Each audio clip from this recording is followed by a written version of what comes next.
내봉을 줬는데 떨어졌는데 이러고 있는 거야. 바로 앞에 있는데 못 주워. 어딘지 몰라. 이러고 있어. 그래서 제가 저 진짜 응급실 떠나가서 있어. 엄마 왜 그래? 그래서 막 울었어. 정말 스타트는 집중치료실에서 태어남부터가 스타트인 거예요. 그래도 제가 모시고 다닌 게 하늘이 저한테 엄마한테 맞은 거 효도하라고 키워주신 것 같아요.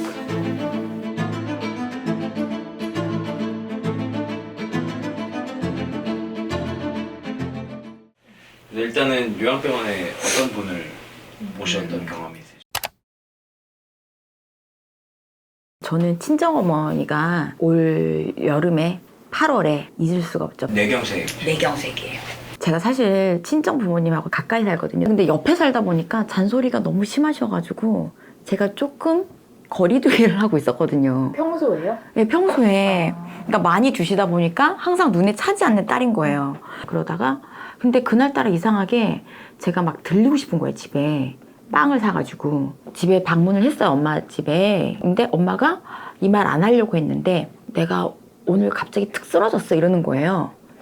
이 주방 일을 하다 꼬꾸라졌어 이러는 거예요. 깜짝 놀라죠. 괜찮아? 아빠는 어디 있었어? 아빠는 뭐 했어? 그러니까 아빠는 또 옆에 있었다는 거죠. 너무 오래 같이 살다 보니까 별게 아니라고 생각한 거예요. 그래서 이제 뭐 옆에 있었지만 아무런 조치가 안 취해져서 병원 가자 그랬어요. 그랬더니 괜찮다고, 지금 괜찮다고 그래서 이상하면 바로 연락을 해 그랬는데 그 다음 이제 월요일이죠. 그래도 어제 엄마가 걸리는 거예요. 그래서 전화를 했죠, 엄마한테. 엄마 어때? 그러니까 나 오늘 이상해 이러는 거예요. 새벽에 운동을 가서 내려갔는데 방향 감각을 잃었어 이러는 거예요. 방향을 모르겠는 거죠. 여긴 어디, 나는 누구, 여긴 어디가 된 거죠 진짜.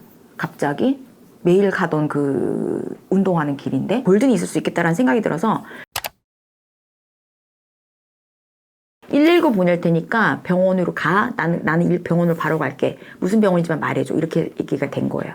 근데 옛날 분이시라 아빠가 그거를 왜 보내냐면서 화를 119 분한테 오히려 역정을 해서 119 분이 저한테 오히려 전화가 온 거예요. 그때까지만 해도 두 발로 내려가셨어요. 그래도 119 편에다 제가 그냥 데리고 가시라고 모시고 가세요 그랬는데 119 측에서 또 전화가 온 거예요. 저는 지금 당사자도 괜찮다고 하고 할아버지도 저희 아빠도 막 갑자기 역정을 내시고 119 측에서도 뭐 그러니까 지금 이렇게 환자가 거동을 하고 이런 상황이면 굳이 안 타셔도 된다라고 그냥 하셔서 그래요? 그러면 일단 알겠습니다. 그냥 가세요. 그냥 그렇게 된 거예요. 그래서 그때가 아침 막 10시 이랬는데 어쨌거나 병원도 모 병원을 갔고 증상을 봅시다 뭐 이렇게 해서 MRI를 찍기로 했나 뭘 하기로 했는데 그것도 사실은 이틀 후였나? 하여튼 그랬어요. 뭐 언제 또 다시 의사를 만나서 뭐 하기로 했는데 하루 만에 악화되는 모습을 정말 천천히 파노라마처럼 봤어요. 아침에 통화했을 땐 괜찮았고 새벽에 그러니까 그 아침 진짜 아침 119 갔을 때 제가 그 병원에 이제 외래로 엄마를 모시고 갔을 때도 약간 기운은 없어 보였어요. 하지만 걸어서 가셨어요. 근데 그 사이에 엄마랑 저 앞에서 밥을 먹자 해서 밥을 먹었어요. 성격이 급하니까 막 빨리 드세요. 여러 가지 또 이야기를 하는데 엄마가 갑자기 내 입이 이상해 이러면서 입이 돌아가는 거예요. 너무 놀래가지고 먹던 거를 무조건 다 놓고 엄마 그냥 빨리 가자. 다 필요 없어. 응급으로 가자. 그래서 제가 그 갔던 병원에 저 응급으로 돌려주시라고 저 못 기다려요. 지금 환자가 지금 이상해지고 있는데 응급으로 가겠다 했더니 그쪽에서 또 그렇게 하면 절차가 또 복잡해지니까 다시 뭐 저기 전화를 하더니 그냥 빨리 외래로 빨리 뭐 해준다고 우리나라는 이렇게 뭔가 강요를 하면 되네요 막 그래서 빨리 해서 의사 선생님을 갔어요.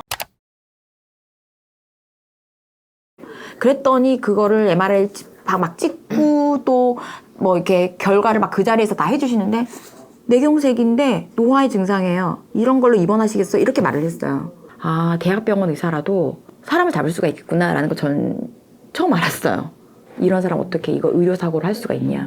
왜냐면 저희 엄마는 지금 굉장히 그분의 처음에 그 초진의 판단의 미스로 굉장히 지금 힘든 시간을 보내고 있고 모든 가족이 시간, 돈, 에너지를 엄청나게 지금 소비를 하면서 살고 있거든요. 너무 어이가 없어가지고 근데 저희는 모르니까 그냥 그런 줄 알고 그리고 또 며칠 있다가 보기로 했어요. 뇌경색이라도 그럴 수 있나 보다. 주변에 전화를 했더니 다들 난린 거예요. 왜? 이거는 응급실로 가야 되는 문제다. 이상하다 이러다. 근데 여기는 괜찮대. 엄마가 그렇게까지 심한 건 아닌가 봐. 우리 엄마 지금 그렇게 심한 증상은 아니야. 그랬었어요. 엄마를 데려다 이제 모셔다 드릴 시간까지는 안 돼서 제가 엄마한테 그럼 저를 좀 오늘은 따라다니자. 그게 이제 여러모로 지금 시간이라든지 효율적으로 그게 좋다. 근데 엄마가 점점 기운이 없어지는 거예요. 점점. 그때가 오후 3시 막 이 정도 됐었는데 그때까지 점점 사람의 기운이 떨어지는 걸 계속 시간대로 진짜 시간 바이 시간으로 계속 보고 있는 거잖아요. 그때까지만 괜찮았는데 이제 저희 아이를 학원에 넣고 하교시켜서 학원에 넣고 차에 조금 편하게 계시라고 클래식 음악도 좀 틀어드리고 따뜻하게 열선도 해드리고 좀 누워있어라 했는데 엄마가 자꾸 기운이 없어 늘어지는 거예요. 그래서 3시, 4시 연절이 됐을 땐 기운이 점점 빠지더니 5시가 넘어가고 이제 6시를 바라볼 그 시점에 대해서는 엄마가 혼자 걷지를 못하는 거예요. 유축을 하고 여기 층이 몇 층인지 구별을 못 하더라고요. 그래서 엄마가 점점 늘어지니까 오빠한테 얘기를 했어요. 그러니까 오빠가 제가 그때가 시청 쪽에 있었거든요. 가라. 거기서 여러 가지 물어요. 뭐 했냐? 그쪽 병원에서 뭘 했냐? 발병된 지 얼마나 됐는지 몇 시간이 된지를 그렇게 물어요. 되게 중요한 거거든요. 그러니까 사실은 3시간 안에가 골든이에요. 그러면은 우리 엄마는 일요일 날 갔었어야 되는 거예요, 병원을. 그리고 72시간인가? 3일? 3일까지도 골든이라 그래서 저는 조금 안심을 하고 있었는데 그거는 생명을 붙여놓는 골든인 것 같더라고요. 차라리 119를 탔으면 1급으로 들어갔으면 되는데 그랬으면 아무 문제가 없었을 수 있어요. 지금 저희 엄마는 집에 계실 수 있어요. 119를 안 탔기 때문에 외래로 돌리다 보니까 그게 프로세스가 되게 길어진 거예요. 병원 약을 줬거든요. 근데 약을 떨어뜨렸어요. 약을 4알을 줬어요. 근데 4봉을 줬다고 얘기하는 거예요. 4봉을 줬는데 떨어졌는데 이러고 있는 거야. 바로 앞에 있는데 못 주서 어딘지 몰라. 이러고 있어. 그래서 제가 저 진짜 응급실 떠나가서 소리쳐 엄마 왜 그래? 그래서 막 울었어요. 그래도 제가 모시고 다닌 게 하늘이 저한테 엄마한테 마지막 효도하라고 기회를 주신 것 같아요.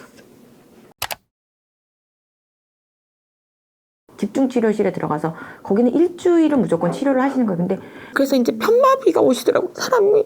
집중적으로 다 치료를 다 하고 나서 그 다음에 이제는 조금 가도 되는 사람은 이제 퇴원을 시켜요. 병실이 한정적이고 하니까 또 더 중한 환자를 받아야 되니까 퇴원을 시키는데 이거는 집에서 할 일은 못 돼요. 엄마가 사실은 제가 체격이 저보다 조금 더 크시거든요. 이제 나이살이 붙으셔가지고 키는 저보다 작지만 또 성격이 급하니까 몸이 먼저 막 나가면 넘어지는 거죠. 넘어지면 큰일 나요.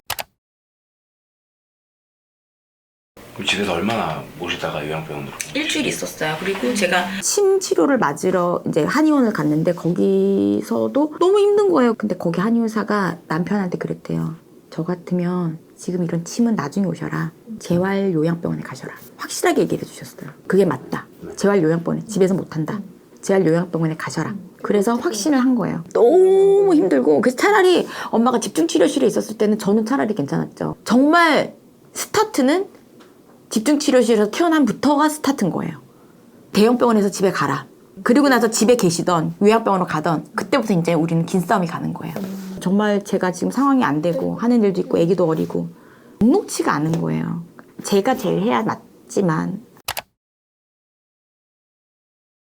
저희 남편이 그날 당일에 수소문을 막 해갖고 재활요양병원으로 집 가까운 데로 해서 들어갔는데 거기는 그냥 그렇게 큰 병원은 아니지만 그래도 어느 정도 규모는 한 몇 층을 쓰더라고요. 한 3층 정도는 쓰는 것 같고 그래서 그렇게 절차가 복잡하지도 않고 바로 들어갈 수는 있어요. 근데 거기는 이제 뇌 쪽으로 이제 환자들도 굉장히 많으시고 할머니 할아버지도 계신데 뇌가 좀 잘못되신 젊으신 분들도 많더라고요. 이제 뇌졸중은 이거는 할아버지 할머니 그러니까 시니어들만의 질병은 아니다. 이게 얼마나 이 젊은 사람들이 환경이 안 좋고 스트레스가 많고 그에 따른 술, 담배 하다 보면 올 수 있는 거예요. 누구라도 올 수 있는 거예요. 그 입원하실 때는 이제 편마비가 있으셨는데 지금은 이제 많이 그 재활치료를 통해서 많이 나아지시는 거예요. 그러니까 엄마는 사실 자기 발병하실 이후는 생각을 안 해요. 발병 전에만 생각하고 그때로 돌아갈 수 있다고 본인 착각하는데 그건 잊으셔야 돼요. 정말 그래야 정신 건강에 좋고 잊으셔야 되고 새롭게 다시 태어났다고 생각을 하셔야 되거든요. 정말 사실 편마비 왔을 때는 앉혀놔도 쓰러졌어요.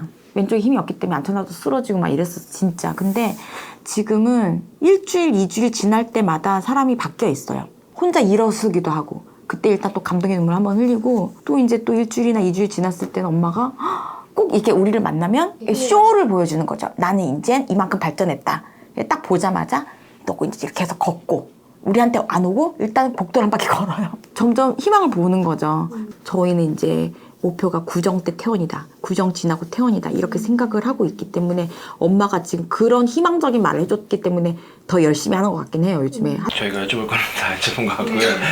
네. 말씀 너무 많이 해주셔가지고 너무 장황하게 너무 많이 아니 내년 구정 전에 꼭 퇴원하시길 바랍니다.